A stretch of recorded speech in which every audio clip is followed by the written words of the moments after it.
Começar. Pronto, começando. Então, bom dia de novo a todos e todas, né? Vamos iniciar aqui a nossa aula pública, intitulada, né, O Lazer das Mulheres, uma Ação Política. Para isso, a gente tem como convidada a professora Cláudia Bonalume, né, autora, inclusive, do artigo, né, que dá o título à palestra, né, que eu havia já conversado com ela, né, de discutir aqui com vocês. E aí, como eu estava conversando, né, anteriormente, a Cláudia é uma pesquisadora, né, uma professora, pesquisadora engajada, né, no campo do esporte e do lazer, tanto no campo da pesquisa, quanto também na realização e desenvolvimento de políticas de esporte e lazer, tanto na esfera municipal, estadual e federal, né. Eu acredito que dentro desse contexto e desse tema, ela tem muito a contribuir para a discussão, né, da disciplina que a gente vem desenvolvendo aqui também na universidade, né. E aí também, para realizar essa atividade, eu queria agradecer, né, fazer alguns agradecimentos, especialmente aí ao núcleo de eventos daqui do curso de Educação Física da Unifap, né, em nome da professora Cássia Hack, que nos ajudou a fazer a organização tecnológica, né, da transmissão, gravação no canal do YouTube. Agradecer também ao programa de pós-graduação em educação, que viabilizou o espaço, né, com acesso à internet e também o equipamento para fazer a projeção aqui na tela, né, porque lá no nosso curso nós não temos, né, esse espaço. Então, agradeço ao PPGED pela viabilização do espaço, né, da gente estar realizando atividade aqui também, né. E aí situar que aqui a gente está com um público que são os alunos, né, Cláudia, da graduação do curso de Educação Física, estão cursando a disciplina. Aqui o nome da disciplina é Recreação e Lazer Integrado à Natureza, né? E aí, nesse momento da disciplina, a gente estava conversando sobre políticas públicas de lazer, né? Fizemos uma discussão assim mais conceitual sobre os direitos sociais. Apresentei para eles como o lazer aparece em algumas leis brasileiras, né, tipo Constituição Federal, Estatuto da Criança e do Adolescente. Sim, peguei algumas leis brasileiras e fui situando como o lazer ele está contido, né, em vários artefatos assim que revela, né, o lazer como direito social. E aí semana passada a gente fez uma aula de campo, né, do tema de formação cultural, que a gente conheceu, né, uma galeria, um centro, né, de formação artística e cultural aqui em Macapá, que desenvolve várias atividades, né. Então, nesse momento da disciplina, a gente está conversando sobre essa questão, né, das políticas públicas, né. E para qualificar o debate, né, a gente pensou no seu nome, né, de conversar um pouco com os alunos a partir desse texto, né, que era um texto de referência que eu já tinha situado na disciplina, tá bom? E assim, eu conversei um pouquinho com a Cláudia já, um pouco da dinâmica, né? A gente conversou aí dela ter um tempo para apresentar, de 30 a 40 minutos, mas você pode ficar à vontade, tá, Cláudia, para falar o tempo que achar necessário, tá bom? E na sequência a gente conversa, fala algumas perguntas, tá bom? Então, assim, te agradeço, tá bom, Cláudia? E fique à vontade agora, tá? Nós estamos lhe vendo muito bem e lhe ouvindo muito bem também. Ah, que bom. Bom dia a todos e todas. Fazer uma breve audiodescrição, já que vai ficar gravado, se alguém depois for com deficiência visual for assistir, né? Eu sou uma mulher branca, tenho cabelo na altura do ombro, estou usando uma camisa preta com vermelha, estou com o cordão do crachá do meu trabalho e estou usando óculos também, porque a idade tem me exigido. Então, é um prazer estar aqui conversando com vocês. Quero agradecer o Gustavo pela confiança, a Cássia pelo apoio. A gente não conseguiu subir a minha apresentação direta, então eu vou ter que ficar pedindo para ela passar, que é ela que está colocando a apresentação para vocês. Como o Gustavo falou, eu vou me apresentar porque, como professora que sou, né, eu gosto muito de ilustrar as minhas falas com experiências de vida, e aí, para vocês entenderem de onde é que eu estou falando. Então, eu sou natural do Rio Grande do Sul, do interior do Rio Grande do Sul, uma cidade chamada Feliz, é bonito o nome, né? Meus pais, minha família é de agricultores, eu fui para Caxias do Sul, que é a cidade maior, mais próxima para estudar, E lá eu acabei fazendo a minha carreira, fiz faculdade de educação física, fui professora das redes estadual e municipal de ensino. Depois eu fui para a Secretaria de Educação, onde eu trabalhei como coordenadora pedagógica, e isso acabou me levando para o departamento de esportes. Foi lá no final dos anos 90. Aí vocês imaginem que nós tínhamos recém-aprovado a Constituição, e o esporte e o lazer, eles ainda eram direitos que eu me lembro que quando me pediram para ir para esse setor, eu falei, o que a gente faz nesse setor? Eu era professora de educação física, eu era formada, mas assim, eu nunca tinha ouvido falar em política pública de esporte e lazer, porque de fato é muito recente, embora vocês que estão chegando agora talvez estivessem nascendo naquela época, né? Mas para a gente que já estava nativa, eu lembro que aí fomos em busca de outras experiências, formamos uma rede de prefeituras progressistas, de gestores de esporte e lazer, com o apoio do professor Nelson Cavallo Marcelino, que vocês já devem ter ouvido falar, né? E a partir daí a gente começou a discutir o que seria uma política pública de esporte e lazer. Eu acabei secretária municipal de esporte e lazer no final da gestão, quando a gente criou a secretaria, montou, estruturou políticas. Depois disso, quando a gente saiu da gestão, eu fui para o Ministério do. Eu fui chamada para o Ministério do Esporte, para atuar, então, Secretaria Nacional de Desenvolvimento de Esporte. Nós desenvolvemos bons programas lá, desenvolvemos. Ih, o meu celular aqui tá. Deixa eu colocar no silencioso. O PELC, que talvez você já tenha ouvido falar, o Vida Saudável, vários programas naquele período, foi um período muito fértil na área das políticas públicas de esporte e lazer, tanto a nível federal quanto nos estados e municípios. Infelizmente, hoje essa realidade não é mais assim, mas depois disso eu fui para outros ministérios, trabalhei nos direitos humanos, desenvolvimento agrário, em vários outros setores, mas agora estou de volta ao Rio Grande do Sul, estou aposentada como professora. Nesse processo, desculpa, pulei a parte acadêmica, né? Nesse processo eu fiz mestrado na UNB em Educação Física, com foco nas políticas públicas de esporte e lazer, e na sequência eu fiz doutorado na UFMG, no mesmo lugar que o professor Gustavo, no mesmo curso, né, em estudos do lazer. Como nesse período eu já estava aposentando e eu não estava almejando uma vida acadêmica de ser professora universitária federal, eu me desafiei a estudar alguma coisa que eu entendia que a sociedade precisava, que eu deveria deixar essa contribuição, né, uma vez que eu não ia depois investir em mais pesquisa, e aí eu optei. Como eu estava saindo da Secretaria de Direitos Humanos, eu tinha percebido que enquanto a gente está no meio do esporte e do lazer, para a gente é muito claro, eles são direitos, a gente precisa fazer política pública, como se isso estivesse dado. Mas eu me dei conta, quando eu fui para os outros órgãos, que para os outros órgãos e para a população em si, isso ainda não é visto dessa forma.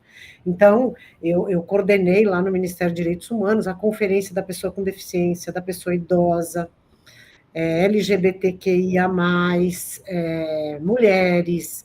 Mulheres eu estava, tinha uma secretaria separada, mas assim, acompanhei diretamente a organização, igualdade racial, e eu ficava angustiada vendo que nas demandas que chegavam, ninguém reivindicava lazer. O máximo, a conferência da criança e do adolescente, que se fala na recreação, se fala nas atividades para as crianças, mas o lazer em si ainda parecia muito pouco. Então, é nesse sentido que eu resolvi me dedicar a essa. Aí eu queria estudar todos, né? Mas aí, sabe, depois vocês, na vida acadêmica, vocês vão descobrir que os professores vão começar a dizer, foca, escolhe um foco. E aí eu foquei, então, no estudo das mulheres, que é o que aí nós vamos falar agora um pouco. Pode passar, Cássia, por favor? Aí esse foi a capa da minha defesa de tese, né? O lazer das mulheres na mesa de negociações, cartografando movimentos sociais de mulheres brasileiras. Então, eu optei por estudar os movimentos sociais de mulheres e analisar as pautas desses movimentos, o que é que eles reivindicavam, para entender se o lazer estava ou não presente, se estava, de que forma estava, quando estava, e assim por diante. Assim, a grosso modo, foi o meu estudo. E esse texto que o professor Gustavo falou, ele é uma das produções que eu fiz a partir dos estudos para essa tese. Pode passar. Então, fui orientada pelo professor doutor Helder Ferreira Isayama, um grande amigo nosso, né, Gustavo, que foi também orientador do Gustavo, e nós temos lá também, na UFMG, um grupo de estudos que chama Auricular. Eu sei que quando a gente está na graduação, a gente costuma não dar muita atenção para isso, mas eu quero dizer para vocês da importância de ser parte de um grupo de estudo, do quanto ele te ajuda, porque às vezes a gente precisa fazer uma pesquisa, você não sabe nem por onde começar, e ser parte, além de enriquecer o conhecimento da gente, das trocas, da possibilidade de conhecer pessoas, como foi o caso de eu e o Gustavo, que nos conhecemos no Auricolé. Então, se vocês tiverem oportunidade, bom.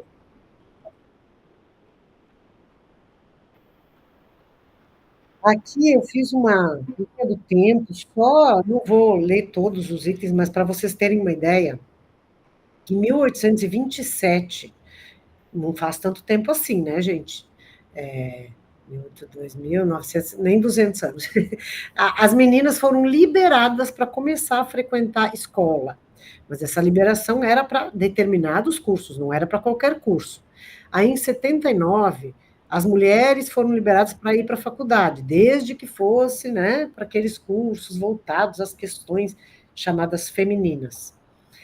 Aí a gente tem ali, em 1910, as mulheres no Brasil criaram o primeiro partido político, mas ele não durou muito. Foi mais uma forma de mostrar que eram capazes de se organizar. E só em 1932 foi autorizada a votar. Então, também é uma coisa bastante recente. Aí, a gente tem um vácuo aí, que coincide com períodos em que o Brasil viveu regimes ditatoriais, né? De poucos avanços nos direitos das mulheres. Aí, em 74, as mulheres, olha bem, 74 não faz muito tempo assim, eu acho que a maioria dos pais de vocês já eram nascidos, né, e as mulheres puderam ter um cartão de crédito. E em 77, elas puderam se divorciar. Elas puderam, aqui tem a questão do viajar sem autorização do marido, trabalhar fora de casa sem autorização do marido. Então, é tudo muito recente. Aí, em 1985, é criada a primeira delegacia da mulher. Em 88, que a Constituição brasileira passa a prever a igualdade. Bom, a prática do futebol era proibida até 1970, não vou lembrar agora qual é o ano para as mulheres, não só do futebol, das lutas, de várias modalidades esportivas era proibida para as mulheres até os anos 70. E aí a gente vai vendo ali, a partir desse período, a partir da Constituição, avanços mais significativos, né? Olha ali, ó, 2002, a falta de virgindade deixa de ser crime. 2006 é sancionada a Lei Maria da Penha, em relação aos casos de violência, né? 2015, a lei do feminicídio, depois a importunação sexual, 2018, 2021, a Lei Marie Ferré, que é aquela relacionada a quando a mulher está respondendo a um processo, que ela não seja humilhada, como aconteceu com essa pessoa chamada Marie Ferré em Santa Catarina. Pode passar. E aí a gente pergunta quais são os principais desafios enfrentados pela maioria das mulheres e profissionais no esporte lazer.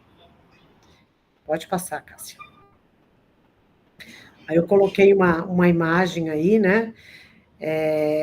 Como vocês viram lá naquela linha do tempo, a entrada das mulheres no mercado de trabalho, ela é relativamente recente, porque as mulheres eram liberadas para trabalhar fora, por exemplo, em períodos de guerra, quando os homens estavam nas guerras, né, e precisava-se de mão de obra. Mas quando passava esse período, elas eram estimuladas a voltar para o ambiente doméstico, né, e assumir o trabalho da casa e dos cuidados. Só que, na medida em que isso foi sendo rompido, a mulher foi para o mercado de trabalho. Mas a casa, os filhos, a saúde da família e os cuidados continuou sob responsabilidade dela na maior parte dos casos e das responsabilidades em relação a esses aspectos, principalmente. Pode passar. E aí, assim, né, a gente tem a pesquisa diz ali na revista, né, mulheres gastam cerca de 6 horas semanais a mais que os homens com trabalhos domésticos. E aí, a gente tem aquelas classificações que as mulheres precisam ser amorosas, coração, cuidadora, forte, perdoar, multitarefas, guerreira, materna, sábia. Então, é o que se espera, é o que a cultura, né? Isso não é uma questão de uma decisão de uma pessoa, né? É estrutural na nossa sociedade, é isso que se espera. Eu acho que se vocês olharem lá para as famílias de vocês, vocês vão encontrar em vários aspectos esse tipo de expectativa. Talvez seja só aqui no Rio Grande do Sul. Pode passar, Cássia. E aí, assim, como profissional, né, a mulher é dedicada, empreendedora, esforçada, estudiosa, é criativa. Mas, na hora do pagamento, recebe menos que os homens, muitas vezes pelos mesmos trabalhos que ela faz. E outra coisa, eu, por exemplo, agora eu estou aqui superintendente administrativo financeira de uma Assembleia Legislativa. São 1.200 servidores, são 55 gabinetes parlamentares. Eu percebo que eu preciso o tempo inteiro estar mostrando que eu sou boa o suficiente para fazer o que eu faço.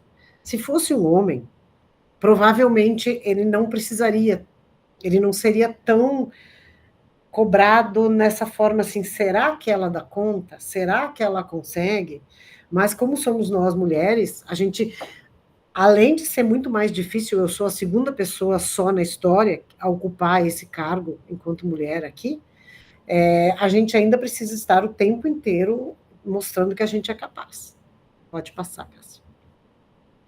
Aí a gente tem ali, né, que o salário mediano de contratação de mulheres negras a mulher negra é a que recebe a menor média salarial, seguida pelo homem negro, depois pela mulher branca e com bastante diferença em relação aos homens brancos, que aí a gente vê ali que mais presente essa diferença. Quando a gente tem ali nas mulheres negras 3,41, nos homens a gente tem 5,718 em funções similares.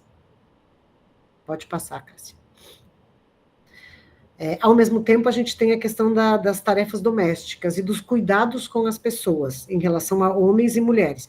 Esse gráfico, eu brinco que ele foi elaborado a partir da PNAD. A PNAD é uma pesquisa nacional de amostra por domicílio, que ela é autodeclaratória, as pessoas são entrevistadas e respondem. Eu brinco que eu acho que muito homem mentiu aí, porque eu nem acho que seria tanto assim, porque não é o que a gente costuma ver, né, no dia a dia, embora a geração de vocês já tenha uma consciência maior em relação a...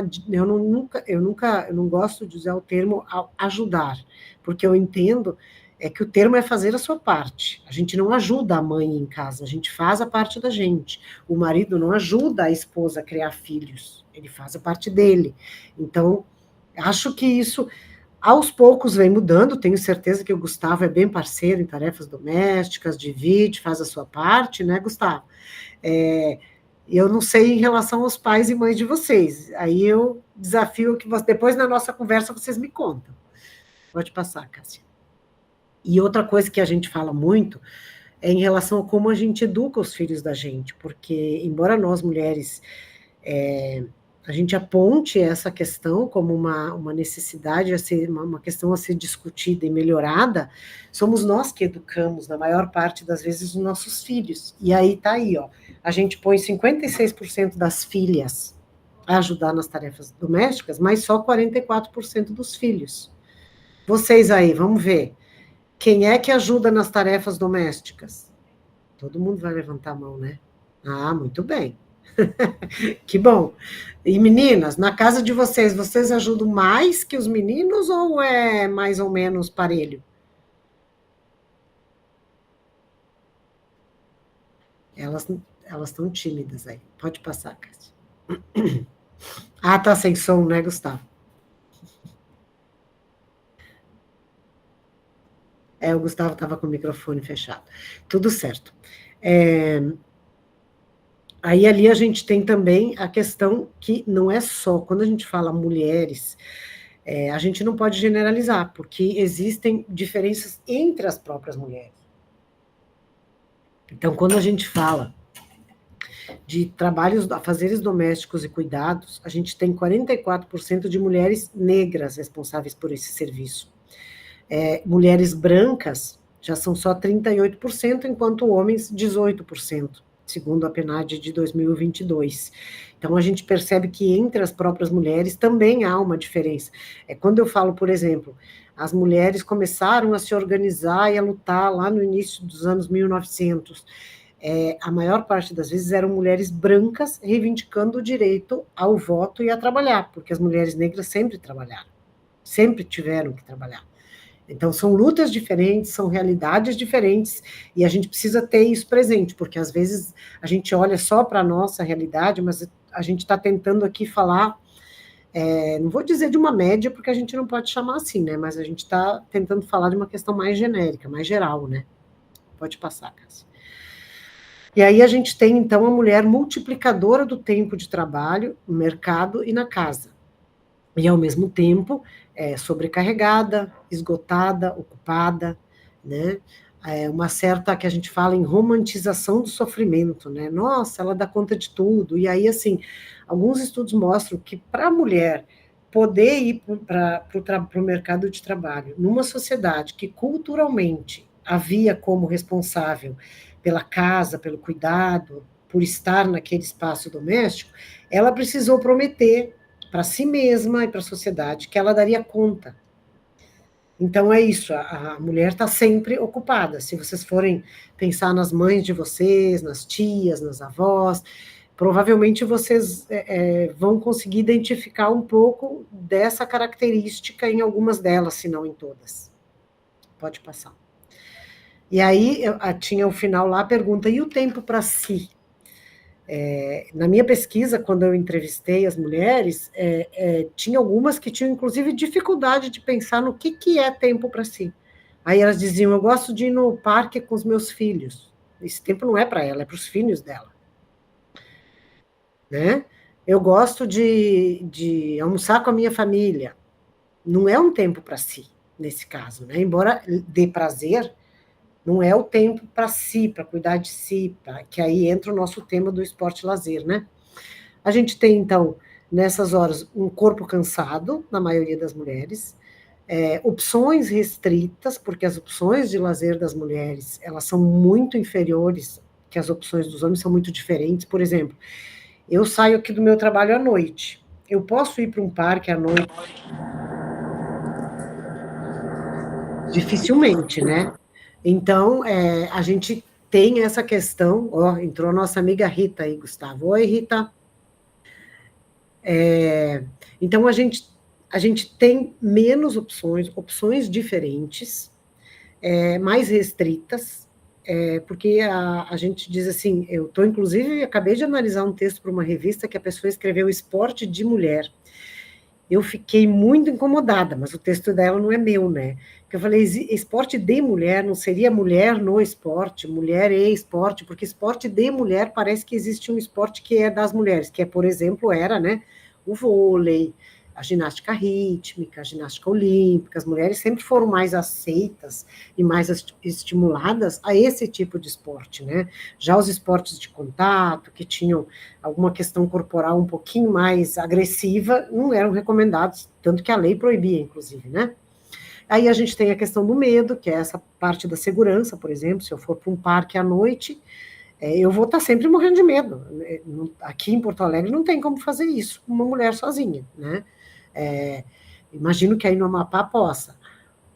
Ou então, se a gente for, eu e 2, 3 amigas pararmos numa esquina à noite para conversar, a gente pode fazer isso sem ser confundida ou sem ser tratada como se a gente tivesse, entre aspas, disponível para receber buzinada, gracinha, subiu e assim por diante? A questão da cultura e da educação também, né, porque a gente educa as nossas filhas, os nossos filhos, muitas vezes, muito mais para esse campo do cuidado, do servir e etc., do que para o lazer. A falta de recurso, que aí muitas mulheres enfrentam, né?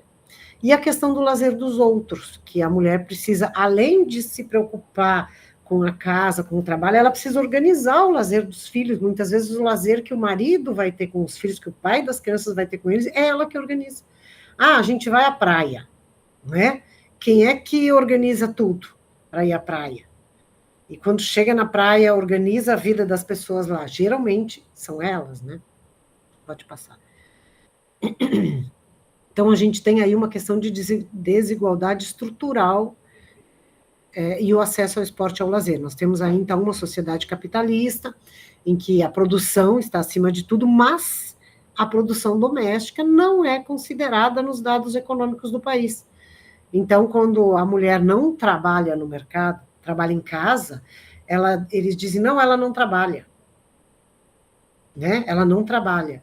E aí, inclusive, tem algumas pesquisas, uma pesquisa lá da UFMG, se eu não me engano, não sei se é da economia ou da sociologia, que tentou estipular como é que seriam os dados econômicos se o trabalho doméstico fosse computado, se ele fosse computado como um trabalho que pudesse ser remunerado. Mas a sociedade capitalista, ela sobrevive do trabalho que as mulheres, a maioria das vezes, faz para manter a força de trabalho, porque esse trabalho é gratuito.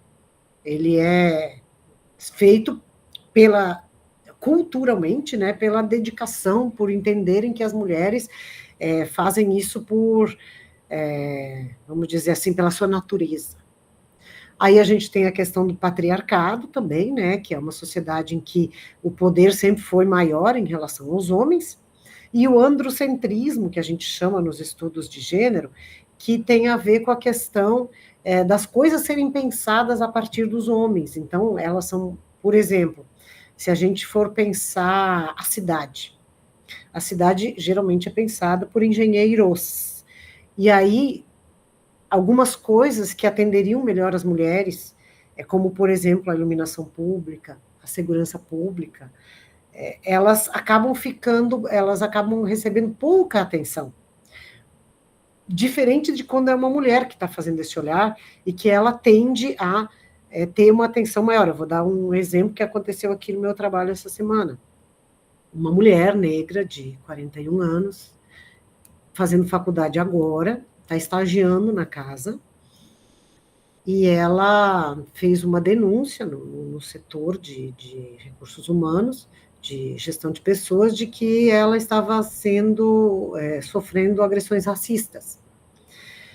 E aí ela mandou uma mensagem muito exaltada para o chefe dela, para a chefia dela, dizendo que ela não ia mais trabalhar lá, que se ela tivesse que ir lá, ela ia entrar com uma faca. Primeira reação, demite. Encerra o contrato de estágio. Aí eu tive que chamar a pessoa, e era uma mulher que sugeriu isso. Tu já pensou que ela pode ser a vítima? Mas ela falou em faca. Mas o que levou a pessoa a chegar nesse extremo? Então, antes, vamos tentar entender o que aconteceu, porque a primeira reação, né, é sempre do ponto de vista que uma mulher não pode reagir, ela não pode se impor. Então, pode passar, Cássia. Aí, em relação ao mercado de trabalho, né, essa é uma pesquisa desse ano que mostra essa desigualdade que eu vinha falando, né, em relação às questões das oportunidades de trabalho, em relação às questões salariais, os cargos de gestão, né, mais especificamente nesse quadro. Aí aqui diz que uma relação entre a diferença aumenta com a idade. Quanto mais velha a mulher é, menos cargos de gestão ela ocupa. Eu penso que isso, e eu espero que eu esteja certa, isso é porque a nova geração, as mulheres da nova geração, da geração de vocês, elas já têm conquistado mais espaços gerenciais do que a minha, por exemplo, que era mais difícil se ver uma mulher num posto gerencial. Aqui na Assembleia, nós somos 4 superintendentes que administram no geral da casa, comunicação, parte legislativa, parte financeira, administrativa, e todas são mulheres. Isso virou notícia no Estado. Não precisaria, né? Por que vira notícia? Vira notícia porque é muito raro. Se fossem 4 homens, não viraria, né? Porque é comum. Mas o fato de verem 4 mulheres virou notícia. Ainda bem que não falaram mal por enquanto, mas pode passar. Então, essas aqui, eu vou agora focar um pouquinho mais no texto e na minha pesquisa. Essas são os movimentos de mulheres que eu analisei. A Articulação de Mulheres Brasileiras, chamada de AMB, a União Brasileira de Mulheres, UBM, a Marcha Mundial de Mulheres,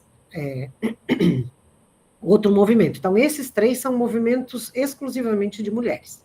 E aí tem outros 3 que são movimentos sindicais, mas que têm secretarias específicas de mulheres dentro deles. Um é a CONTAG, que é a Confederação Nacional dos Trabalhadores da Agricultura, o outro é a CUT, né, que é a Confederação dos Trabalhadores Brasileiros, e o outro é a UNE, que é a União Nacional dos Estudantes. Então, eu procurei aqui ver movimento só de mulheres, ver movimento rural, estudante e de trabalhadoras. E aí, esses nomes, Loreta, Flora, Dora, Margarida do Campo, Margarida e Helenira, são as dirigentes dos movimentos que eu entrevistei, e como na pesquisa a gente não usava, agora já está se usando mais o nome da pessoa mesmo, né? Eu solicitei que elas indicassem o nome de uma mulher que elas admiravam. Então, esses nomes representam mulheres que as entrevistadas admiram. Pode passar. Aí eu trouxe algumas falas do que elas disseram em relação ao lazer. A primeira disse: eu acho que nós, mulheres, talvez tenhamos uma dificuldade de pensar o lazer como algo legítimo de ser reivindicado. O que ela estava se referindo? Quando eu perguntei para a Flora por que no movimento dela elas reivindicam tantas coisas e elas nunca reivindicam lazer, e eu nem falava a palavra só lazer, eu olhava assim, tempo para si, tempo de lazer, esporte, essas coisas todas eu procurei e eu não encontrei praticamente nada.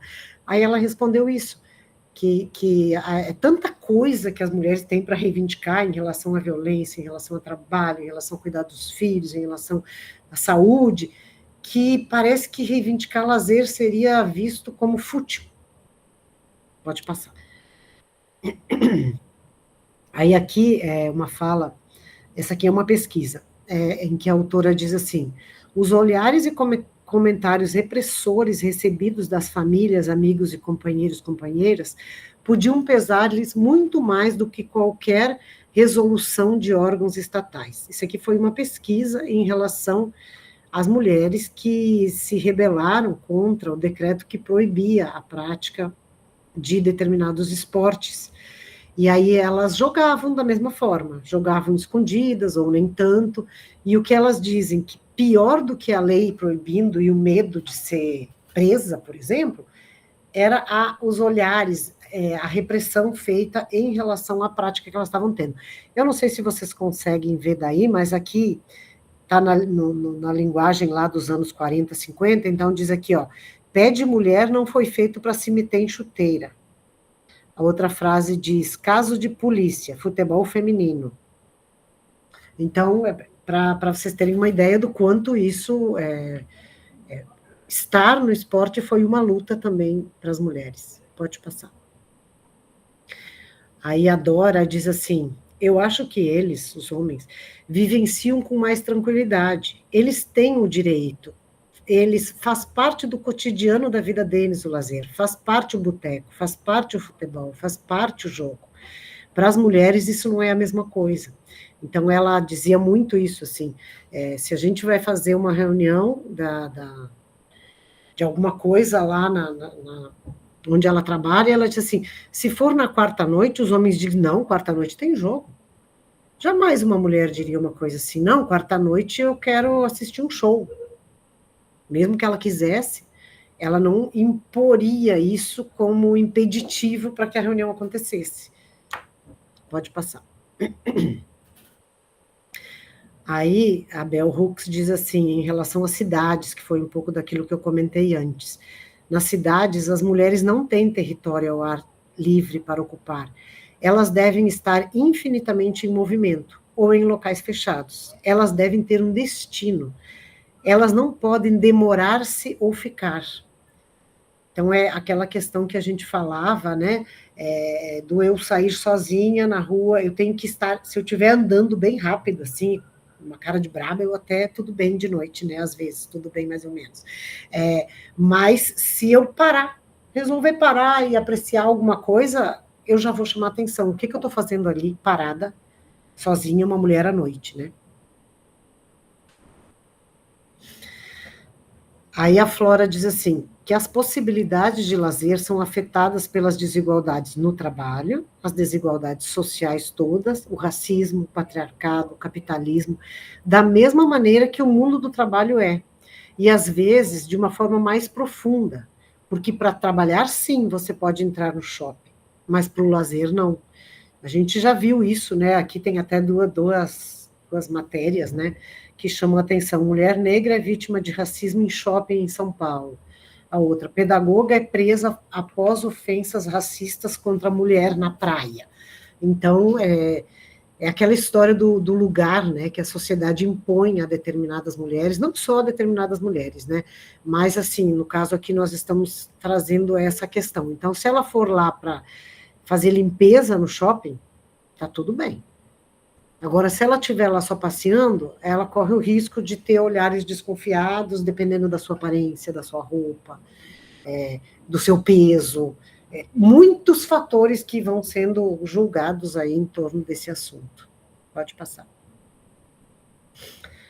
Aí a Loreta, outra entrevistada, ela disse assim, ontem eu fui almoçar e vi duas senhoras, assim, de meia idade, comendo feijoada sozinhas e tomando cerveja.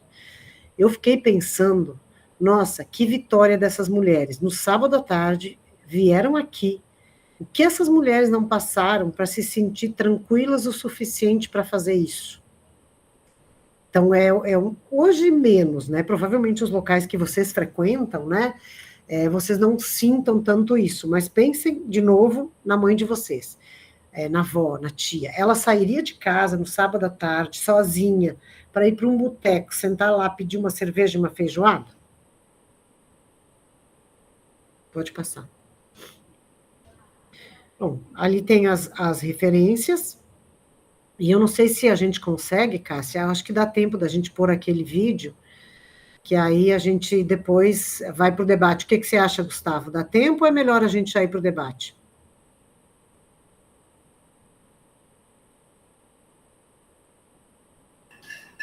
Dá tempo sim, Cláudia, tranquilo. Então vamos assistir um pouquinho aí o vídeo, pode?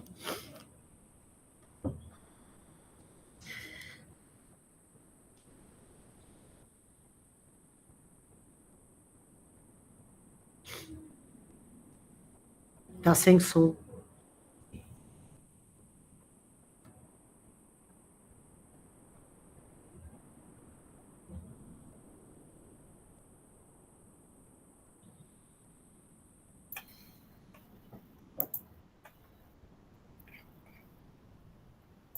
Eu que estou patetando aqui, gente, só um pouquinho. Ai, não é para vocês verem meu WhatsApp.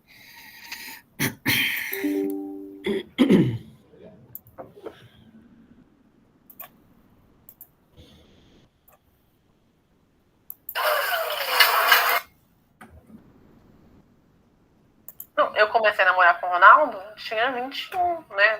Tinha acabado de fazer 21 anos.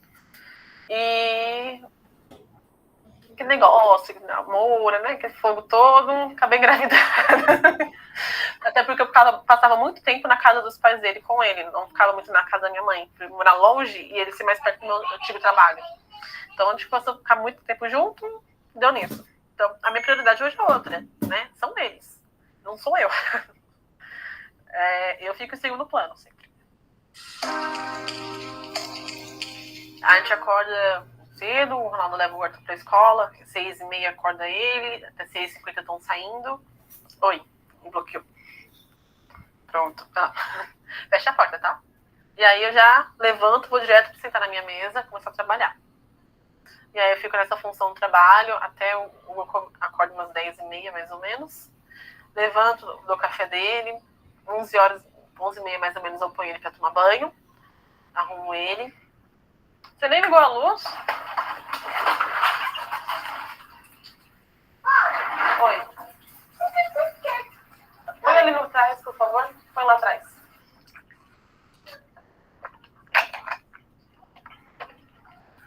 Vou pegar a roupa dele. Levanta o pé. Isso.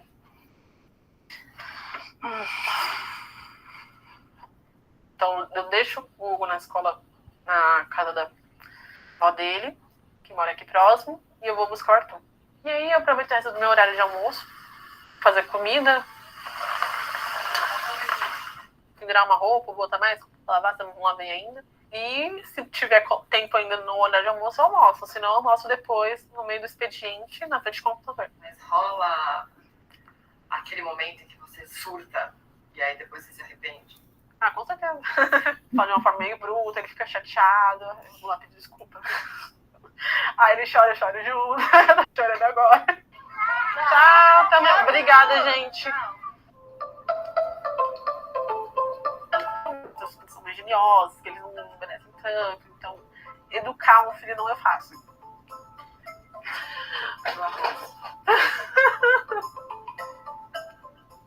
Você tá o tempo todo pensando no que você precisa fazer. Se é o seu dia a dia da criança, da casa, o tempo todo. Também que meu filho não tá se alimentando tão bem como eu gostaria. Na verdade, eu acho que tem muito julgamento. Deixa eu abrir aqui a porta. Não, só. Ó, tira o sapato aqui na porta pra não molhar a casa. Na entrevista de emprego, me perguntaram, eu com 21 anos, 21, se eu queria ser mãe. Eu pretendia ter filho logo. Nenhum colega homem teve essa pergunta na entrevista, sabe? É só com a gente, mulher. Quando eu comecei a estudar, eu falei, eu vou ter que fazer estágio. Bateu uma neura. A neura pensou, eu não vou dar atenção para meus filhos, eu não vou ver meus filhos crescer. Comecei a ter muitas crises de ansiedade. Mas ele não quer. Ele já fala que não quer mais.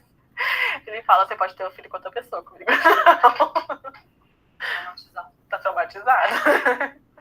Mas não entendo, né, também. É difícil, a gente tá nessa demanda com 2 crianças pequenas ainda, né? Então, é cansativo mentalmente criar 2 crianças, né? Você sabe onde eu fui a Pedro? Hugo, vai comer mais alguma coisa agora? Faculdade, às vezes eu devia ser mais conta da faculdade, né? Tipo, virar algumas horas a mais de madrugada pra fazer um exercício. Não consigo mais. Uma coisa que eu tentei fazer por um tempo, mas tava me desgastando demais. Eu falei, eu tenho que manter minha saúde mental.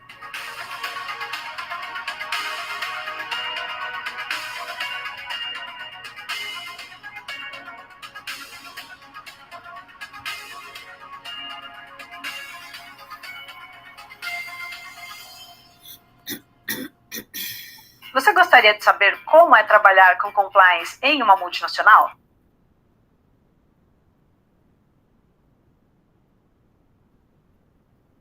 Acabou o vídeo.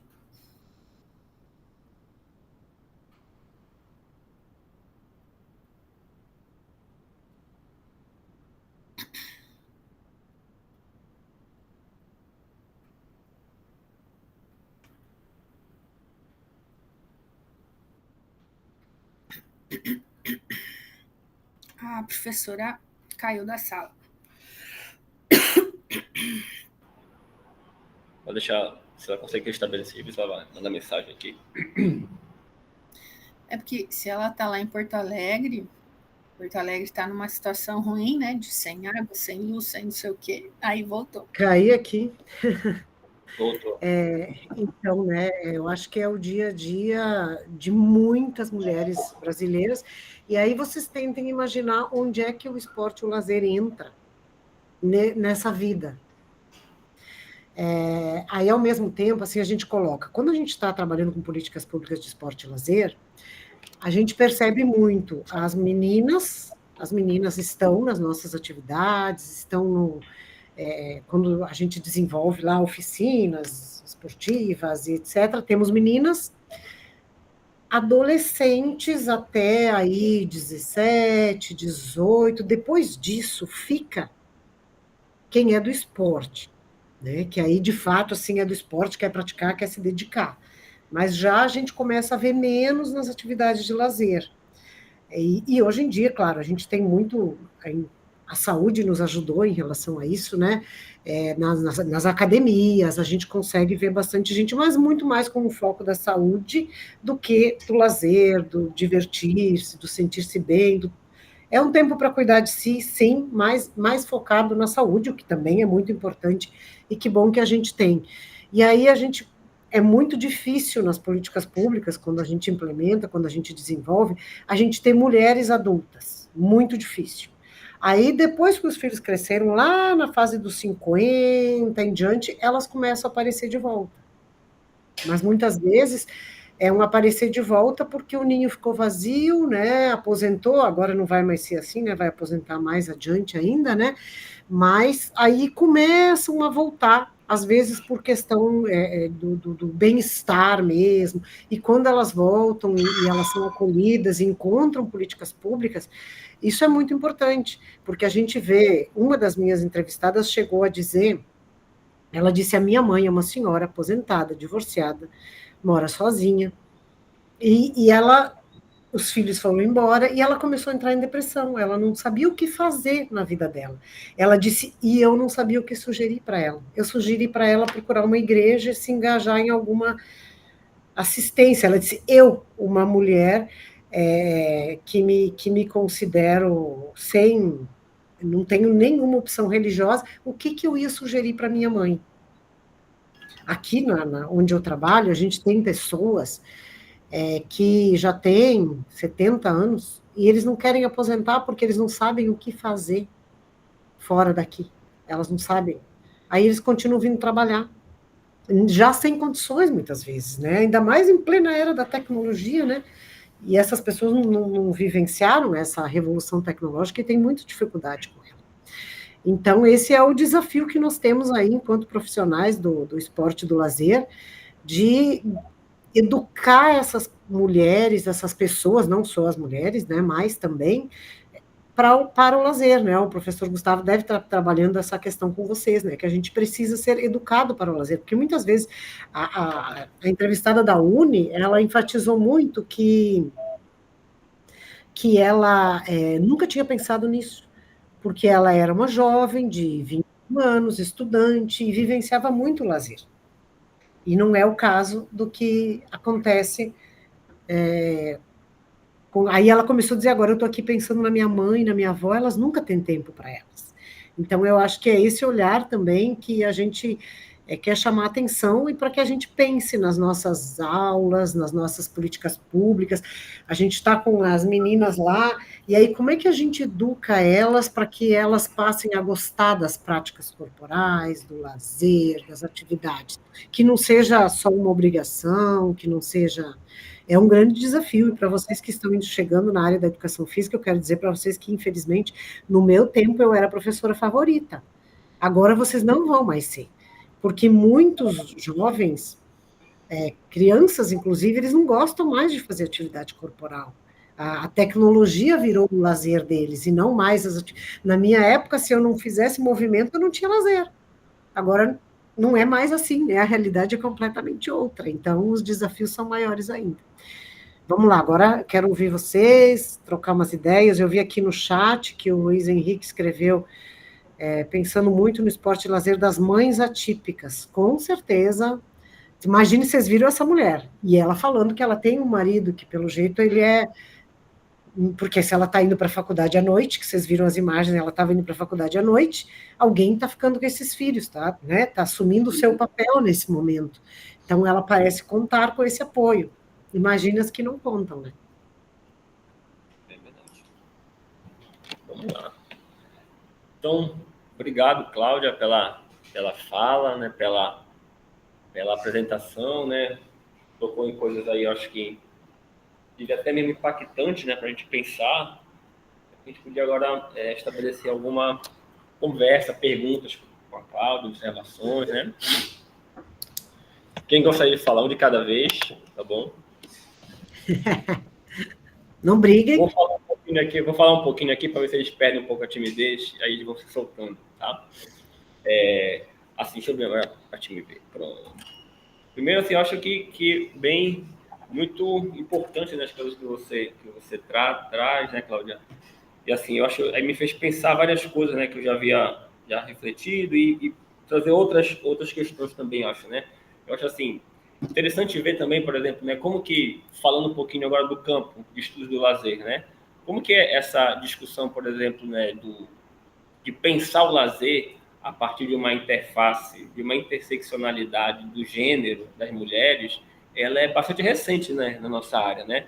Embora assim, o Marcelino já tenha escrito em textos, né, já há anos atrás, assim, que ele falava, né, da desigualdade do lazer a partir do sexo, né, ele falava, já falou coisas assim, o Marcelino, mas estudos assim mais aprofundados, assim, eu me lembro que eles não são, é uma pauta recente.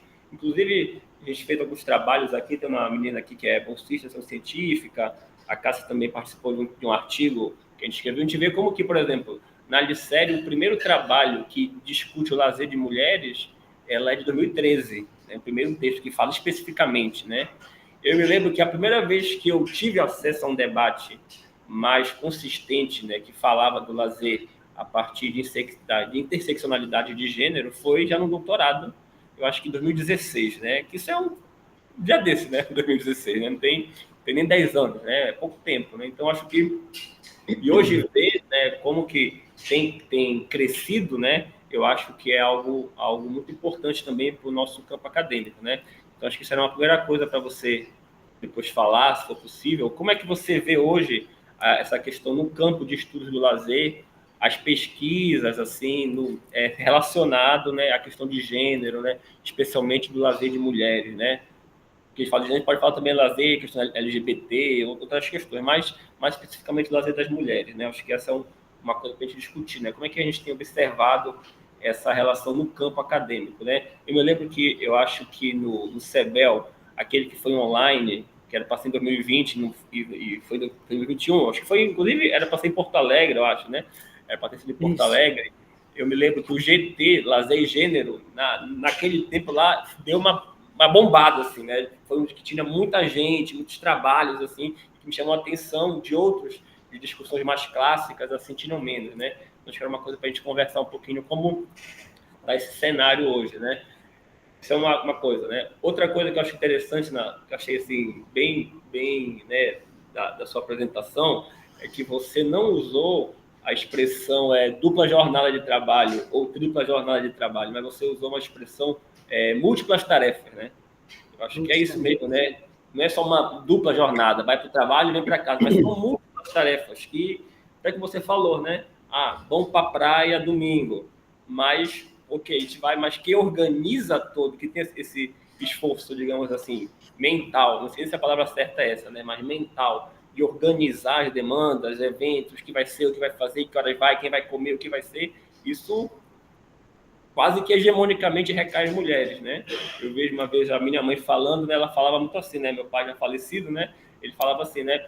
O teu pai executava aquilo que eu pedia para ele fazer, ou seja, o esforço mental de organizar as coisas todas da casa era ela, né? Tipo assim, precisava comprar tal coisa, ele comprava porque ela já tinha organizado a dinâmica toda do processo, né?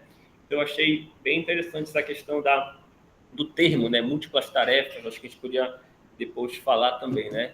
E é uma outra questão também, para a gente contar, e aí falando um pouquinho de Macapá aqui para você, né? Aqui, recentemente, né, como, assim, algumas cidades do Brasil também, passou, assim, pela melhoria de alguns espaços públicos de lazer, em termos de praças aqui na cidade. Bem recente na história, né? Bem recentemente, alguns poucos anos, né? Claro, né, seguindo aquele modelo de qualificar os espaços em áreas centrais, né? Aquele modelo assim, né? Nos espaços centrais, regiões mais nobres e tal, você qualifica os espaços, né? Em que pese que também seja bom, porque dá um espaço novo, né, qualificado e tal, mas seguindo um pouco esse modelo, como a gente já observa, né, a partir dos estudos. Aí, quadra, espaço para jogar vôlei, jogar futebol de areia, jogar vários esportes assim, né? E aí, recentemente, passando por perto de você observa o quanto que, e aí vai na direção do que você falou, né? O quanto que a ocupação do espaço, ele é diferente a partir do gênero, embora os gêneros estejam lá, né? Então, por exemplo, uma das praças você tem, né, por exemplo, antigamente, era um campo de areia. E dava para você chegar lá, brincar descalço e tal, bacana. Agora é uma arena society, né? Que tem que ter chuteira, que dá gradeada, né? Ou seja, tem esses espaços assim, essas diferenças, né? Antes o garoto, a menina podiam chegar lá com uma bola, brincar na areia. Agora não, agora tem um grande society, que tem que ter chuteira. Aí você vê a reprodução do esporte de rendimento lá, é jogo com camisa, ou seja, todo o aparato. E hegemonicamente, óbvio, quem ocupa o espaço da prática esportiva na quadra society são os homens, e quando você vê ao redor da quadra, né, com os cuidados, no parquinho, ou na praça com a criança, acompanhando a criança andando de bicicleta, você vê a maioria da presença das mulheres, né? Então é importante a gente perceber também isso, né, ainda mais que a gente está aqui na turma, quanto que, por mais que muitas vezes dentro do espaço a gente perceba a presença de homens e mulheres, mas essa, como a própria Silvana, né, Goelner já escreveu, né, essa ocupação do espaço do esporte e lazer, ela é generificada, né, como ela usa, né, ela é produzida também, demarcada também a partir da questão do gênero, né?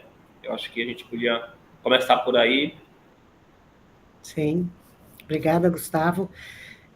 De fato, são tantas coisas que a gente pode abordar, né, que a gente acaba, às vezes, deixando algumas com menor ênfase. Essa questão da interseccionalidade, a questão de gênero ter aparecido nos estudos de lazer, é bastante recente. Eu fiz a minha pesquisa, terminei o doutorado em 2020, e eu tinha muita dificuldade, inclusive, em relação a referências bibliográficas de mulheres e lazer.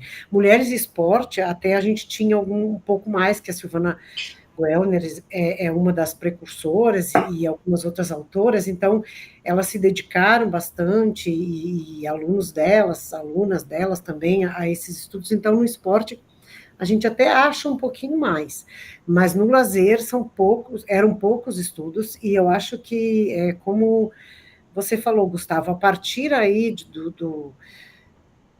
dos anos 2015, que a gente começou a ter mais. Hoje eu vejo bastante gente fazendo pesquisas que envolvem mulheres negras, que envolvem mulheres em geral, que envolvem vários recortes, e que bom que nós estamos tendo isso, e que isso tem contribuído, talvez, para mudar um pouco essa realidade.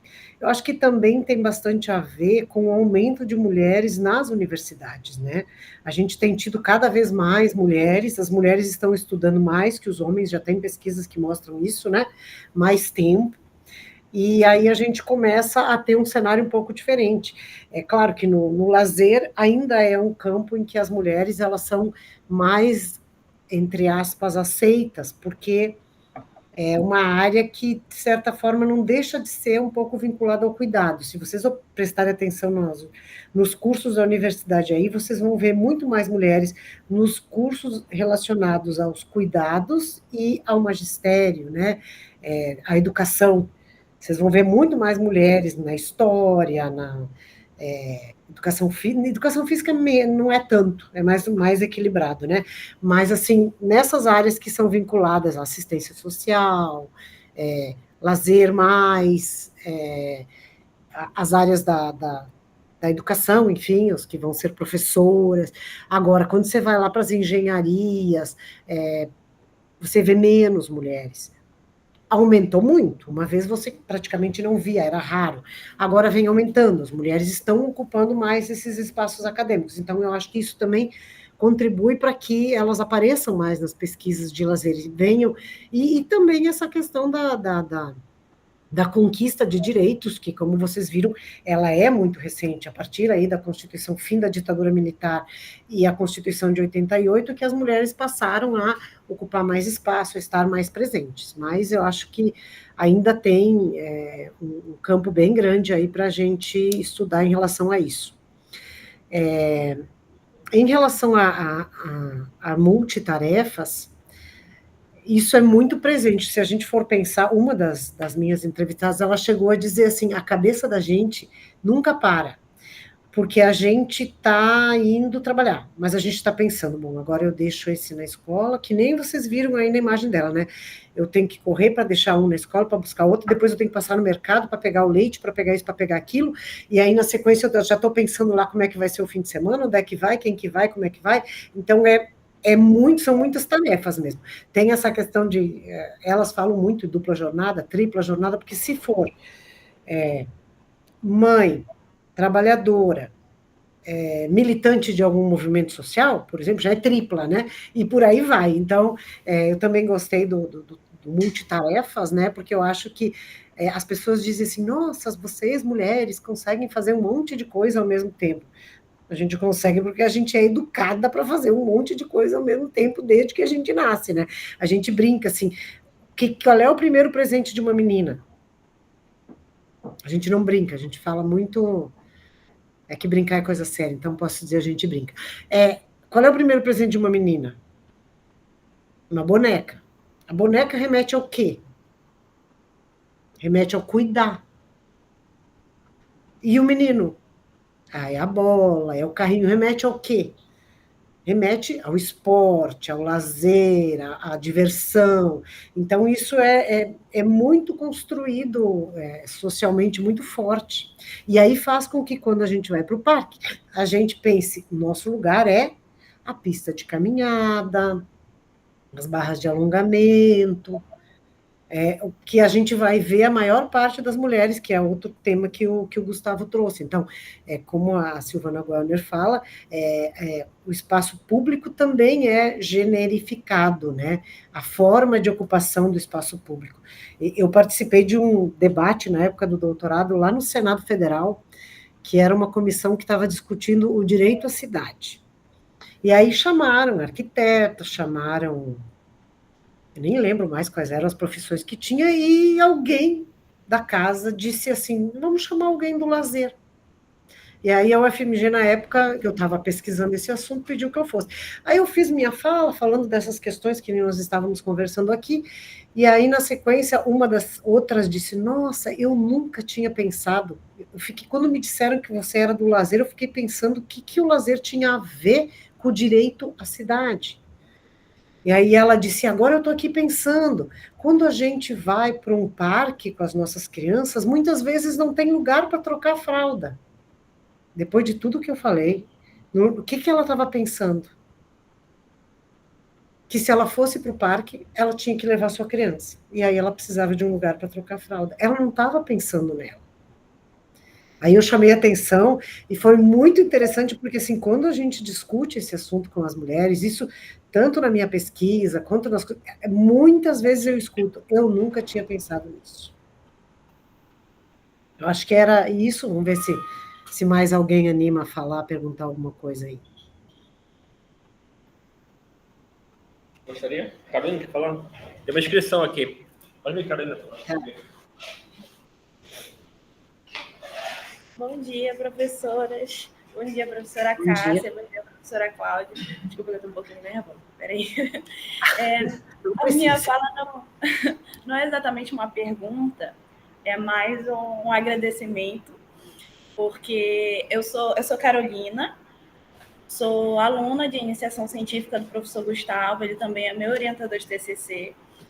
A gente pesquisa sobre a produção de lazer, sobre a produção de conhecimentos do lazer das mulheres, e também eu estou iniciando a minha pesquisa em relação ao lazer das mulheres que moram em áreas úmidas aqui em Macapá. E uma das coisas que mais... Inclusive, seus textos, seus artigos foram os primeiros que o professor Gustavo me falou, leia, pelo amor de Deus.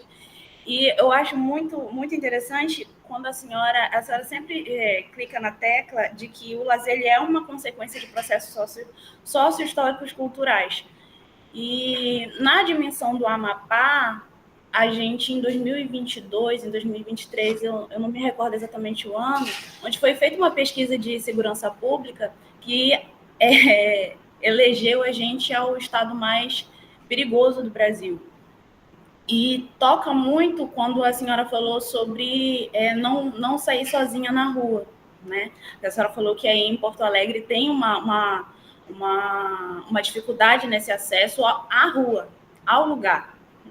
Então, como é que a gente pode trabalhar, como é que a gente pode exercer o nosso lazer? Não, eu quero correr num parque, mas aqui 6 horas, 7 horas da noite, a gente não vou no parque, eu vou ficar em casa, é melhor.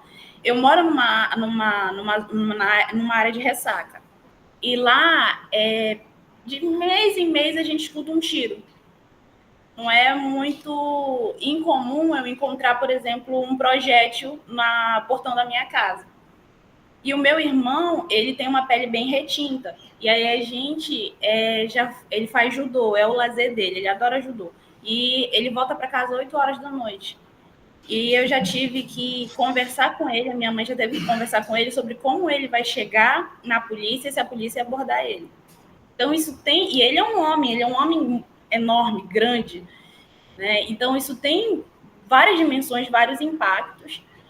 E como mulher, como aluna, né, iniciando essa pesquisa, eu acho muito interessante seus trabalhos, seus artigos, eles abriram os meus olhos para muitas situações que eu não enxergava como filha. A minha mãe é marajoara, então a Ilha do Marajó, em Breves, no Pará, ele tem uma carga histórica muito, muito pesada, né? Há muitos tráficos aqui, a gente tem um contato direto de Macapá com Breves, né? Os barcos, eles saem e voltam sempre. E são muitas mulheres e crianças traficadas, isso é uma realidade nossa. E como é que a gente discute o lazer nesse sentido? Como é que a mulher pode... Como é que eu consigo um tempo para mim, se eu não consigo nem sair de casa? Deu 6 horas, 7 horas da noite. Então, esse é um tema muito pesado, principalmente quando a gente pensa na cultura do estupro. Algumas semanas atrás, eu fui convidada por uma professora do programa de ciências biológicas para ir para uma pesquisa de campo. Eu era a única mulher em 15 pessoas que iriam na van. Eu agradeci a professora, a gente dormiria lá na comunidade, mas eu era a única mulher. E aí eu infelizmente não fui. Então a gente tem um receio muito grande. E é isso, professora. Quero de novo muito agradecer. Assim, foi maravilhoso. É muito lindo ler os seus textos, ouvir a senhora falar, porque a senhora instiga a gente a desconstruir diversas ideias e parar para pensar, meu Deus, a minha mãe ela faz isso. As minhas tias fazem isso. Então, é abrir os nossos olhos para um campo que a gente falava, não, mas é muito lindo. Eu quero agradecer mesmo. Muito obrigada. Muito obrigada, Carolina. As suas palavras são muito importantes para a gente que, às vezes, está pesquisando, está escrevendo e não sabe se... Então, é nisso que eu te falei do desafio do meu doutorado de... deixar alguma coisa, eu acho que eu estou conseguindo. Esse seu depoimento já disse que eu consegui um pouquinho, né? E, assim, de fato, essa realidade de mulheres que vivem em locais de maior violência é muito mais desafiadora. E aí, quando a gente pensa a política pública, a gente precisa pensar em que momentos a gente vai oferecer essa política pública, que segurança a gente vai oferecer para essas pessoas que estão participando das nossas atividades. Então, a gente precisa pensar em desenvolver atividades em espaços seguros, e a gente precisa pensar desde o deslocamento dessa pessoa, porque não adianta, nesses lugares, como você está falando, a gente colocar uma atividade à noite para as mulheres, porque elas vão se colocar em risco. Então, a gente precisa pensar, mas aí durante o dia elas estão trabalhando. Como é que a gente constrói essa relação? Talvez final de semana, mas às vezes aí final de semana a casa está cheia de serviço para fazer atrasado. Então, de fato, é muito desafiador, porque não é uma coisa simples. E essa questão que você falou aí das mulheres que vivem em áreas úmidas, durante esses meus estudos e trabalho no Ministério do Esporte, eu lembro da primeira vez que eu fui para uma aldeia indígena, que aqui no Sul não é tão comum, né? Mas eu fui para o Mato Grosso do Sul. E aí eu fiquei conversando com as mulheres e tentando entender o que elas faziam no lazer delas, com as mulheres indígenas. muito ingenuamente, né? Porque, assim, depois que eu fui perceber que, por exemplo, as mulheres indígenas, elas não foram tão afetadas pelo capitalismo como as mulheres que vivem nas regiões urbanas das cidades. Então, o tempo delas, ele é todo misturado, não existe tempo de lazer, tempo de trabalho, como, de certa forma, agora já está acontecendo na nossa sociedade também, a partir do avanço da tecnologia, né? Mas era muito interessante de ver que eu não conseguia conversar com elas sobre qual é o tempo que você tem para você, porque para eles os tempos são todos misturados, e talvez nas mulheres das áreas úmidas também você encontre isso, né?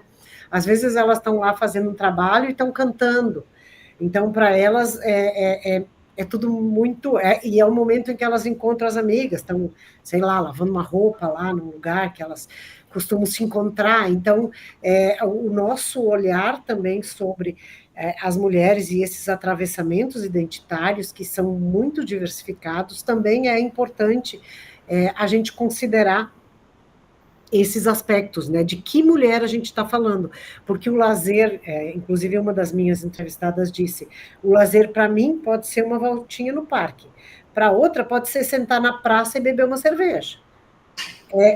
Ele é muito diferente, depende do que ela foi educada, das opções que ela tem, de como ela foi educada para o lazer, e aí a gente precisa conhecer, respeitar, e eu gosto muito quando Paulo Freire fala assim, tomar o que elas fazem como ponto de partida, mas vamos provocar avanços, vamos estimular para que elas avancem. Eu tenho uma mãe agricultora, por exemplo, que nem a sua, que você está falando, ela nunca tinha lazer, porque a mulher agricultora, ela cuida da casa, dos filhos, da roça, né? O homem agricultor cuida da roça. Quando ele chega em casa, ele quer a casa arrumada, a comida pronta, os filhos ok, ele não se envolve. Meu pai nunca se envolveu nos processos da casa, né? Sempre foi minha mãe, mas ela se envolvia nos processos dele, né? E aí, há um tempo atrás, quando eu estava em Brasília, um dia eu cheguei e ela disse, eu fui na yoga, comecei a ir na yoga, eu pensei, uai, como assim? Aí ela disse, não, é porque está tendo um tal de PELC aqui, eu nem sabia, era o programa que eu era diretora em Brasília, e o PELC tinha chegado onde ela mora. E aí ela foi, se tirou um tempo durante a semana, no meio da tarde, porque fim de semana a casa está cheia de filho, de neto, de não sei o quê. Aí ela disse, não, eu vou. Isso já tem 10 anos, 9 anos. Desde então, ela não abre mão das quartas à tarde dela. Agora não tem mais yoga, já virou grupo de amigas, às vezes é artesanato, às vezes tem uma ginástica, um alongamento. E o meu pai, pense numa pessoa que fica, como a gente já fala aqui no Sul, fica bicuda. Porque ela diz, não adianta tu inventar de ir carpir tal coisa, que hoje de tarde é o meu dia de ir lá. E aí ele começa, sim, porque daí, imagina, ela tem que ir lá. Eu falei, pai, o senhor vai todo sábado. Antes jogava bola, agora joga baralho, que tá velhinho, né? O senhor vai todo sábado e todo domingo jogar baralho com seus amigos. O que ela faz enquanto o senhor está lá? Lava roupa, faz comida, limpa a casa. Então, deixa ela. Mas, assim, difícil romper com essas estruturas. Muito obrigada, professora. Obrigada a você. Mais alguém gostaria de falar? Perguntar para a professora? Conversar? Você quer falar? Eu. Davi? Fala, Luiz. Luiz. Sim, Luiz. Bom dia. Bom dia. Estou aqui em Goiânia. Eu faço parte do programa de pós-graduação em Educação Física da UFG. Faço parte também de grupos que pesquisam esporte lazer, que se chama GPEUC, que o líder é o Ari, o professor Ari. Meu projeto de investigação participante é com uma associação que se chama ASDAUN, que trabalha com grupos com T21. E eu queria narrar um pouquinho de um acontecimento muito singular que aconteceu comigo, que vai chamar a reflexão de todo mundo. Por quê? Chamo a uma reunião de pais, uma reunião de grupos, de participantes, de amigos e familiares da associação, E acontece essa reunião e apresento o meu projeto e apresento a investigação participante, né? E eu me reparo que tem a pessoa com deficiência e tem a mãe, né? E quando vai idealizando o projeto de intervenção, eu estava pensando na pessoa com deficiência e me reparo com a mãe, ao familiar que está do lado, né? Falei, não, então vamos organizar, vamos sistematizar, vou planejar intervenções com o grupo com pessoas com deficiência e as pessoas familiares, mais acompanhantes que estão juntos, né, nessa luta diária. E a primeira coisa que eu vou na intervenção é uma roda de conversa, né? Então, a roda de conversa, cada pessoa vai se apresentando e as acompanhantes, as mães, elas falam assim, eu sou a mãe de fulano, eu sou a mãe de Silcano, né? Eu fiquei pensando, né, depois como orientadora, né, essa perda de identidade, né, porque ela não tem mais um nome ou ela não é mais uma pessoa, sino que ela já entra na função de ser a mãe de, né? E isso aí, ou seja, é muito significativo para mim, porque quando vai pensar na intervenção como professor de educação física, a gente não pode só pensar em aquele indivíduo, em aquele sujeito, sino que a gente abrange uma situação muito complexa, né? E essa experiência, né, é muito válida, porque estamos conversando com futuros professores, né, como sujeitos históricos também, né, que estamos aqui todos muitos presentes, e é muito bacana que a gente vai pensar atividades, né, e não é somente uma atividade para um tipo de pessoa, né? E aparece o conjunto em si, a complexidade presente dentro da minha intervenção. E estes dias, por último, né? Veio a provocação. Você tem tempo para você? Qual que é o tempo que você tem para você? O que você faz no teu tempo, né? E muitas falaram, não, eu não tenho tempo para mim, porque eu cuido da casa, cuido do menino, tenho um atendente aqui, tenho um outro atendimento em outro lugar, tenho o deslocamento, tenho o trânsito, tenho o Uber, e o cansaço vai aparecendo, né?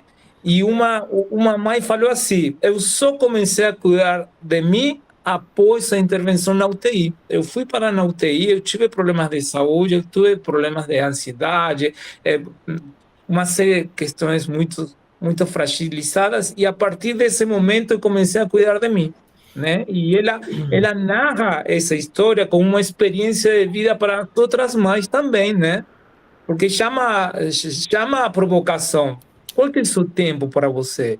O que você faz no teu tempo para você? Aí uma outra mãe falou assim, o meu tempo é ir para a igreja, porque a minha menina, minha filha, ela não gosta de ir para a igreja. Então eu aproveito esse momento e vou para a igreja, né?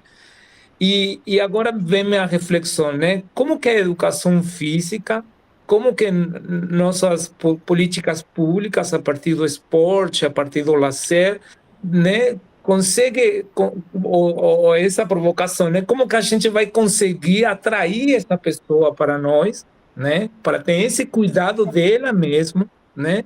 Além disso, tem uma frequência, tem um acolhimento para essa pessoa continuar junto conosco, sim, porque também tem isso ali, né? Não, a criança adoeceu, o adulto adoeceu, eu tenho que cuidar do meu sogro, eu tenho que cuidar da minha sogra, eu tenho que viajar no interior, porque ainda tem esse paradigma de que a mulher é uma mulher cuidadora, né? E estou nessas provocações que o universo é uma coisa assim, muito provocativa, né? Porque nossa ação como professor, nossa ação como profissional, nossa ação como educador físico, nossa ação dentro da educação física, que vai além, né, de uma academia, de uma musculação, de um futebol, de um basquete, né? E estou nesse emaranhado de pesquisa. Sim, que bom, Luiz Henrique. Muito bom.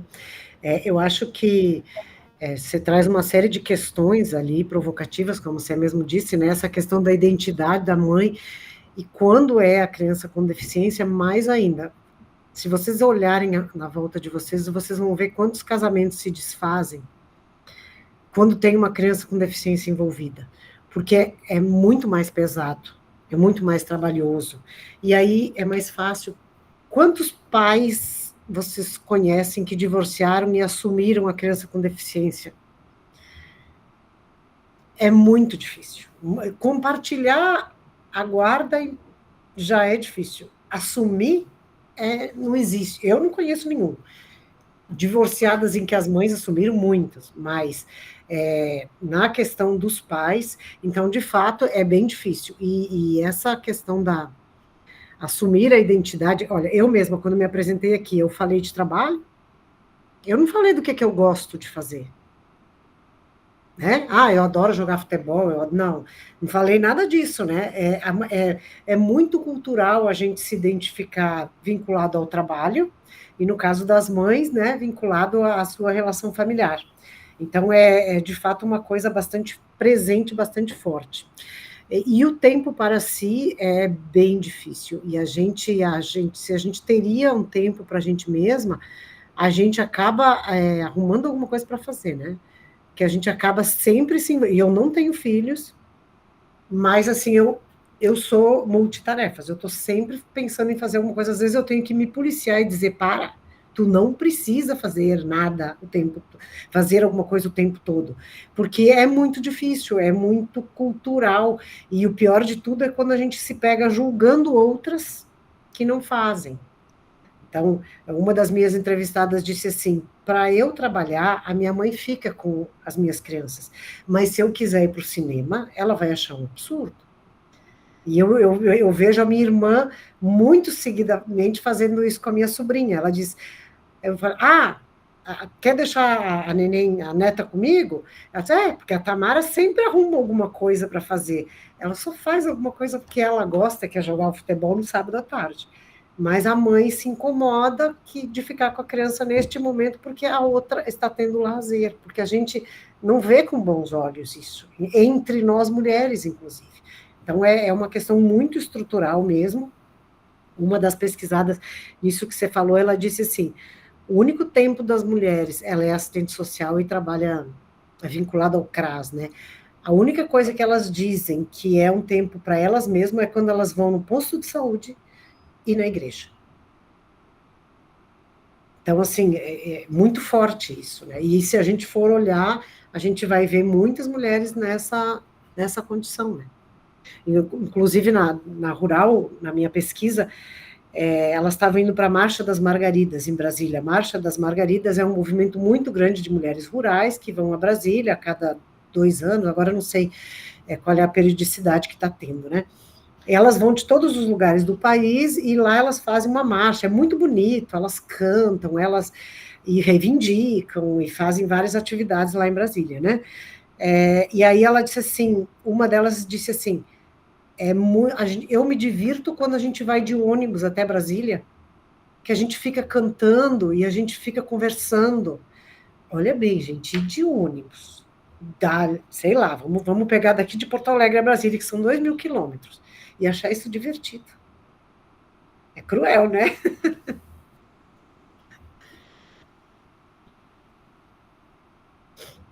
Mais alguém aí, Gustavo? Obrigado, Cláudio. Obrigado, Luiz, pela contribuição. Alguém inscrito? Posso falar? Gibson. Pode, Gustavo Gibson? Vem para cá. Sente aqui, falar de ver.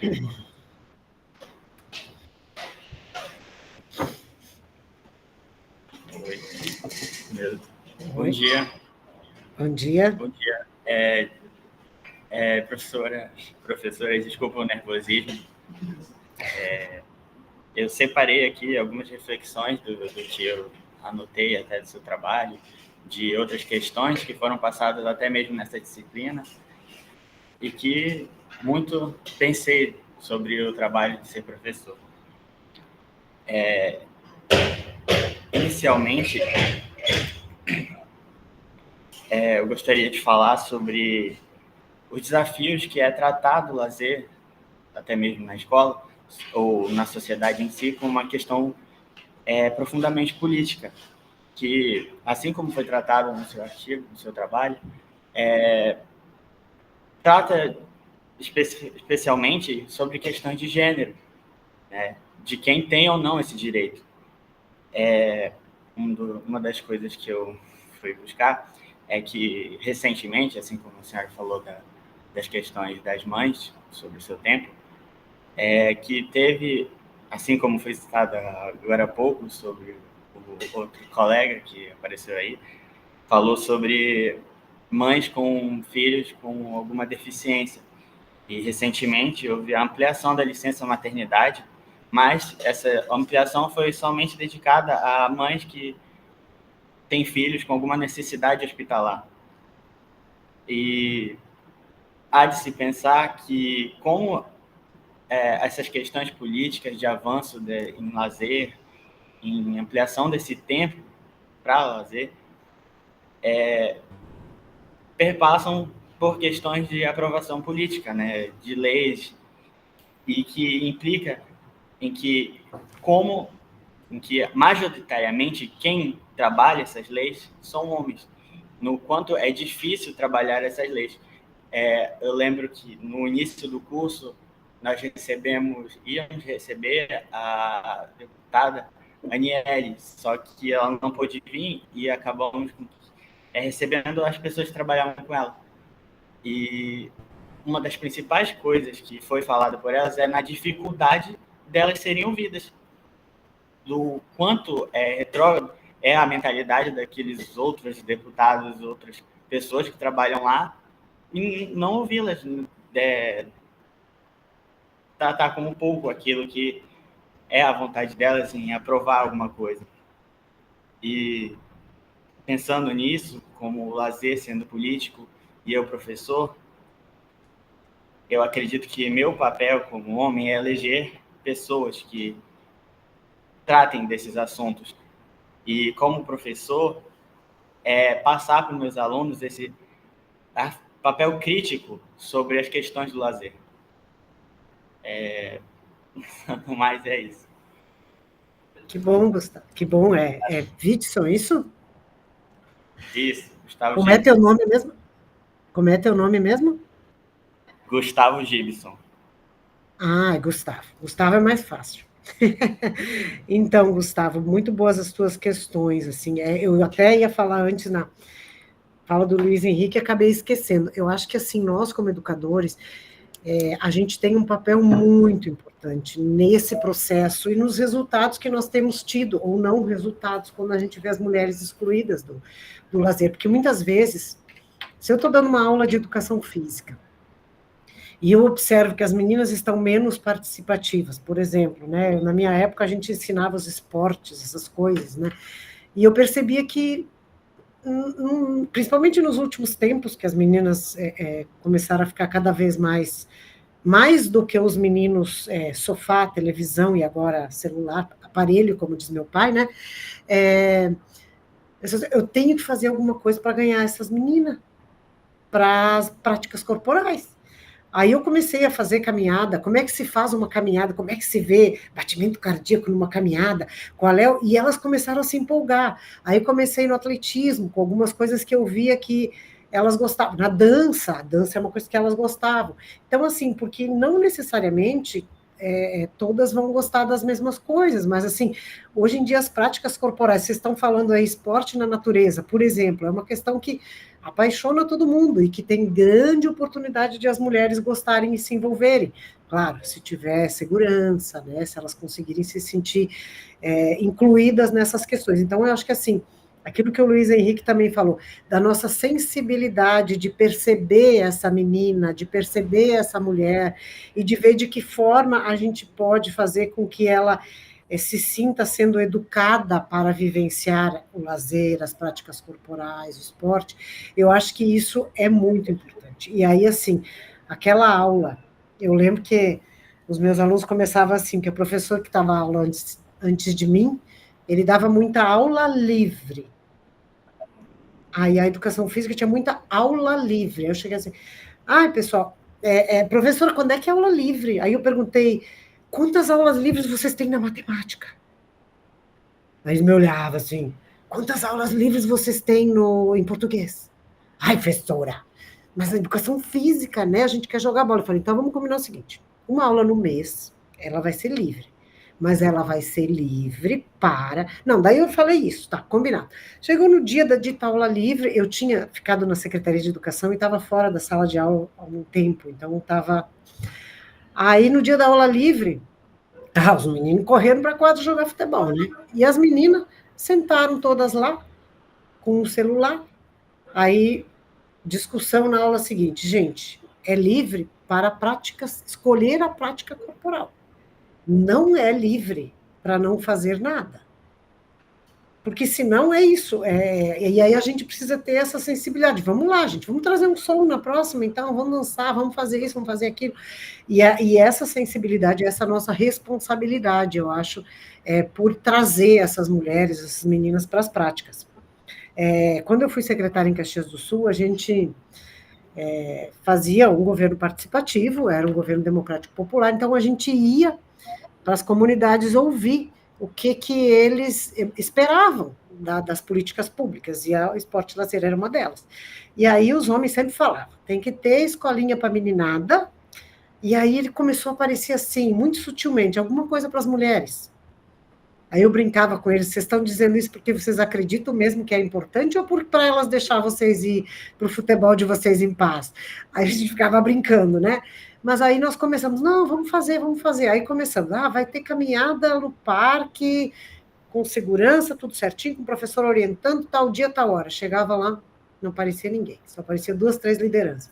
Aí a sensibilidade, de novo, o que a gente pode fazer? Vamos conversar com elas para ver por que elas não estão vindo. A resposta era assim, eu já caminho o dia inteiro para lá e para cá trabalhando, vou lá fazer caminhada. Aí, opa, não deu certo. Aí a gente tinha um trabalho em rede, né, entre as políticas públicas, aí fomos conversar com a saúde, que tinha os grupos de obesos, diabéticos e hipertensos, porque quando a pessoa vai para a UTI, né, ou precisa cuidar da saúde, aí ela passa a participar. Aí a gente conversou com a Secretaria da Saúde, se vamos fazer intervenções de vivências corporais nesses grupos, a secretária da Saúde achou maravilhoso.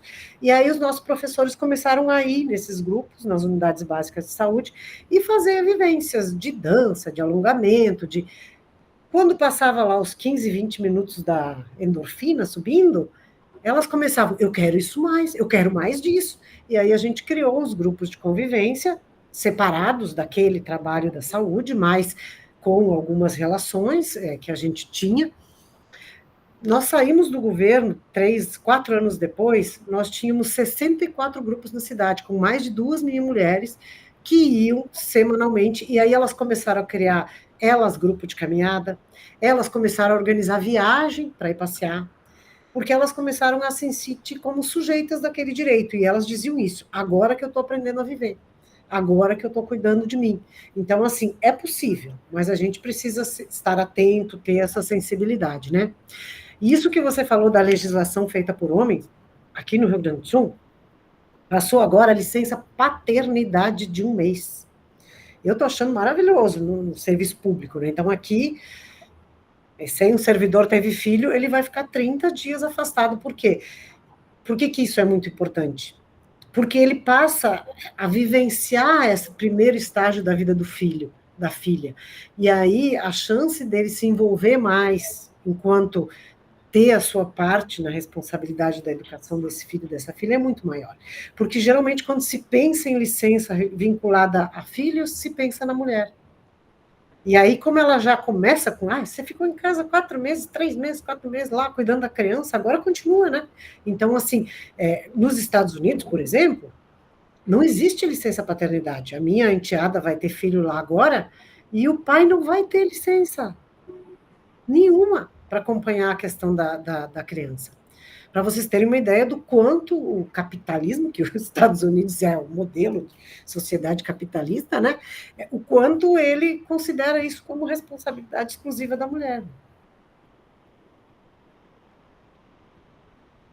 Obrigado, professora. Obrigada a você. Beleza. Obrigado, Gustavo, Cláudia. eu acho que estamos, até pelo avançar da hora, a gente está contemplado, eu acho, né? Mais alguém que fez uma manifestação, não sei se Cássia quer falar alguma coisinha aí. Só agradecer, né, sobre determinados lembretes que a Cláudia nos faz, né? Porque como a Carolina falou, né, de uma série de questões ali, e a gente não tem na consciência, né, imediata determinadas coisas. Então, é bom, como as suas sujeitas da pesquisa, né, nunca tinha pensado nisso. No meu caso, não é que nunca tinha pensado, é que eu vivo esquecendo determinadas coisas. Né? Eu também. Então, acho que é um lembrete, né, para a gente trazer ao nível da consciência mais imediata determinadas coisas, né, e não precisar de uma intervenção na UTI para pensar que a gente precisa se cuidar. Né? Mas é isso. Obrigada, Cláudia. Obrigada, Cássia. Então... Bom, agradecer. Opa, desculpa. Pode falar, amiga. Não, eu ia agradecer a oportunidade, dizer que eu espero ter deixado algumas sementinhas aí, algumas reflexões, e que vocês carreguem isso no dia a dia de vocês e que isso contribua para que vocês sejam melhores filhos, melhores filhas, melhores estudantes, melhores profissionais. Cara, obrigado muito, viu, Cláudia? Agradeço muito a sua fala, a sua participação, né? Ter dedicado um tempinho aí para contribuir aqui com a gente, tá bom? Agradecer também a presença aí do Luiz Henrique, agradecer a presença aí da Cássia, que contribuiu muito com a organização toda, desde do card, da dinâmica aqui online, da atividade, tá bom, amiga? Agradeço demais, tá bom? Agradeço também os alunos aqui presentes, que vieram, com certeza que aprenderam bastante com a Cláudia, já que a gente tem a oportunidade hoje, né, graças à questão virtual, de conversar, né, com a autoria do texto, com certeza fica muito mais vivo, né? A aprendizagem é muito melhor, né? E também escutar, também acho importante também escutar, não só a questão da autoria, mas também escutar uma própria mulher pesquisadora falando do tema, né? Do lazer das mulheres, da ação política. Eu acho que isso traz muito mais potência para o assunto, né? A compreensão é muito melhor, né? Então, de fato, te agradeço muito, tá, Cláudia? Espero que a gente possa aí ter outras atividades aí ao longo, né, da parceria nessa disciplina, futuramente quando ela for ofertada, tá bom? Agradeço mesmo. Obrigada a vocês. Tchau, tenham um bom dia. Beleza, tchau, tchau. Um abraço aí, galera.